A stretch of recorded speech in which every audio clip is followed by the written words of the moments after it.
The upcoming Royal Enfield Continental GT750 has been spotted testing, and the latest spy shots offer a clearer glimpse into the brand's plans for its next-generation cafe racer.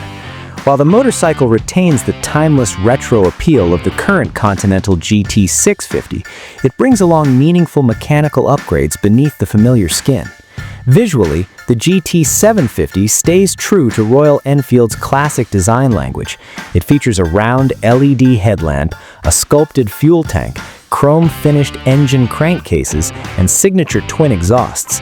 At a glance, it looks closely related to the GT650, but the similarities largely end there.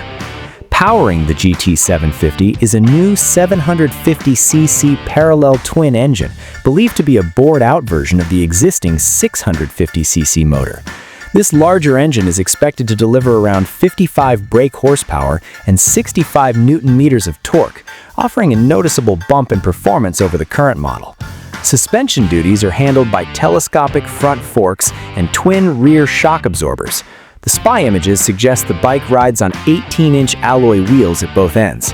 Braking hardware also sees an upgrade, with twin disc setup at the front paired with bi-brake calipers, indicating improved stopping power.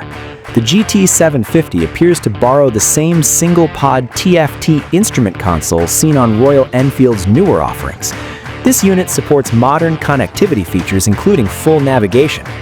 With testing already underway, the Royal Enfield Continental GT750 is expected to make its official debut by early 2027, positioning itself as a more powerful and premium evolution of the beloved GT lineup.